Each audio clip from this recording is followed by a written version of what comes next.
Previously, on the rebel of the Tyrant noble house, Aster is betrayed by his father without knowing why.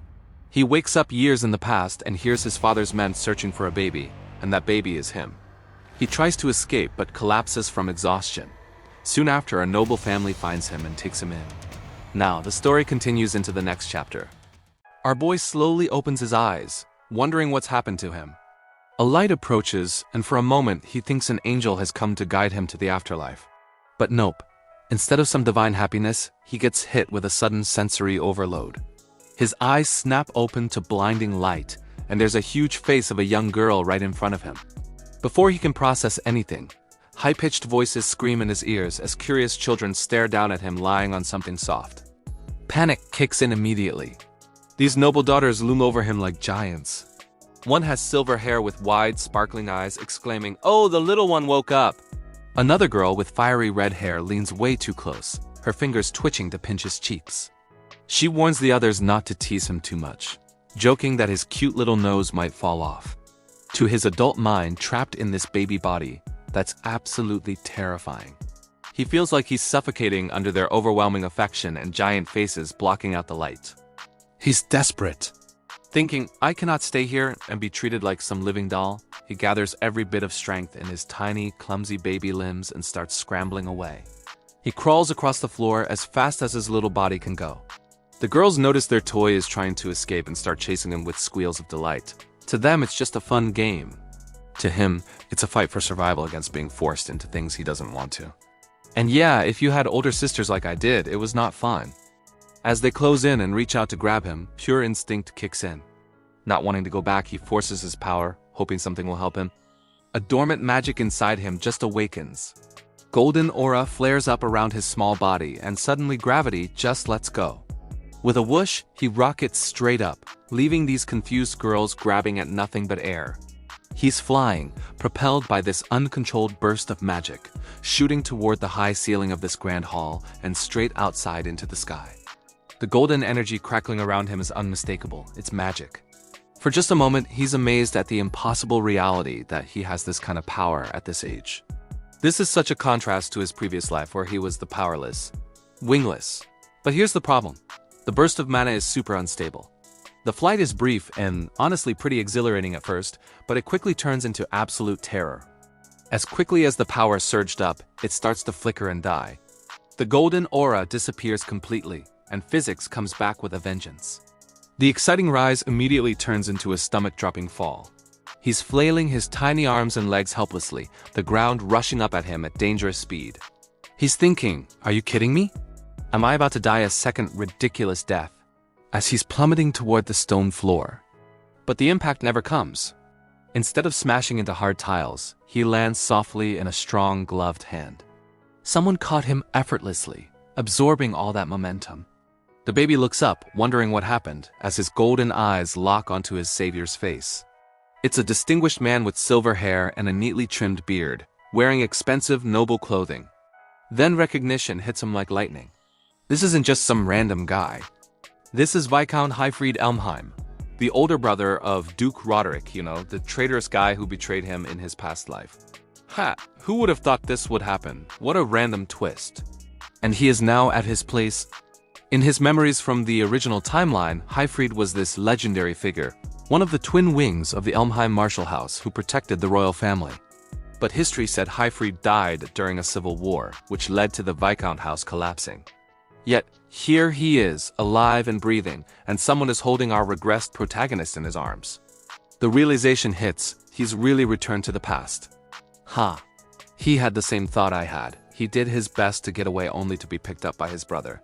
How unlucky, or was it luck? Who knows? The Viscount's wife, this elegant woman with warm auburn hair, is the person holding him, and she looks super concerned. She confirms what just happened. The child's magic went completely out of control and made him fly. Viscount Hyfried looks down at the infant with this mix of curiosity and seriousness, noting this is definitely not an ordinary baby. His eyes connect with hers and she notices. She smiles warmly, and I am sure you can all remember your own mother's warm smile they give. There is nothing like it. The Viscountess gently goes to hug the baby with a mother's love, soothing him with these maternal whispers, telling him the danger's over. Damn, our boy has a look of shock. never experienced a mother's love, and not sure what this warm feeling he is having. Haifried, seeing the boy speechless, smiles warmly as his wife is full of joy. But he wants to show his wife that the baby has tremendous power. He reaches out and gently pulls back the fabric of the infant's back, revealing this complex, crimson tattoo etched into his back. The mark of the 7 wings. The atmosphere in the room completely shifts. The Viscount identifies the mark with this hushed, reverent tone mixed with shock. For our protagonist, having this crest exposed triggers a violent wave of trauma.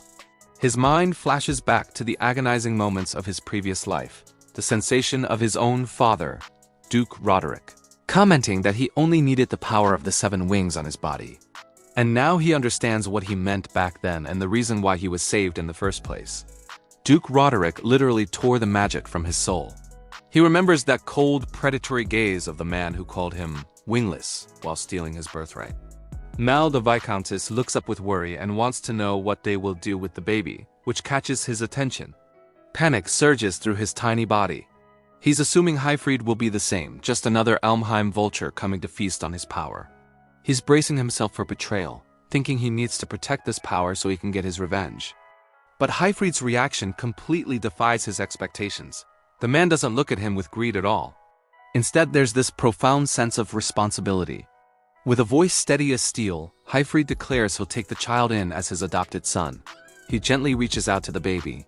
He vows to protect this fledgling who can't fly on his own yet, promising to be his shield until the day the boy chooses to take flight himself.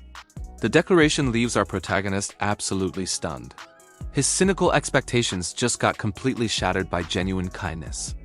The tension dissolves into this scene of domestic warmth that the protagonist has literally never experienced before. The Viscountess cradles him close, her expression softening into pure affection. Suddenly, the silver-haired girl and her red-haired sister who were chasing him earlier fall into the room. The Viscountess questions the kids if they were listening to what was being said. The older one comments that they were just worried, while another child rushes over to her mother and calls out to her. She wants to know the name of the baby, as the Viscountess looks genuinely happy. The joy of naming a child is a mother's blessing, as she can't hide her joy and thinks about a name. She smiles warmly. Aster, she says. It's a name that means a new star being born into their family. The protagonist, now named Aster, looks up at his new parents, feeling the weight of his destiny shift. He's no longer the discarded wingless of the main house. He's Aster of the Viscount house, a beloved son. Time skip and time flows forward like a river. 10 years pass in the blink of an eye. The scene shifts from that intimate nursery to these sprawling, sunlit grounds of a majestic estate. It's this world of grandeur and perfect order. Servants are lining the stone pathways, bowing respectfully as this luxurious carriage pulls up to the main entrance. Viscount Haifried, now older with streaks of gray in his hair, but still looking imposing and military, steps forward as another person greets them. He's welcoming them with this dignified respect. The carriage door opens and a young man steps out. It's Aster, now 10 years old but carrying himself like an adult. His dark hair is neatly styled, and he's wearing this tailored vest and shirt that show off his growing stature. He turns back to the carriage, extending a hand with practiced chivalry. Sister Alphen, watch your step, he says softly. This beautiful young girl with flowing pink hair takes his hand, stepping down from the carriage with grace. The bond between them is obvious. A decade of living together has created this deep sibling connection between the regressor and his savior's daughter. Aster and Alphen are walking through this bustling courtyard, surrounded by the elite of the martial aristocracy. The location? It's the venue for the Sword Dance Gathering, this prestigious annual event hosted by the Elmheim family.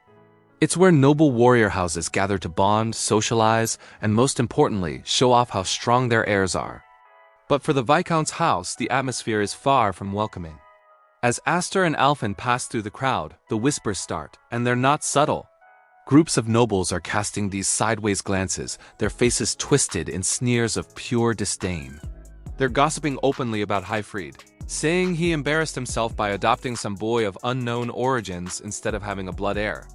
They're calling the Viscount house a fallen branch that's dragging the glorious Elmheim name through the mud. The insults are sharp and super personal, directed right at Aster, the stray who dares to walk among them. Alphen hears all this slander against her beloved brother and father, and she's trembling with rage. She tells him to not worry about those people.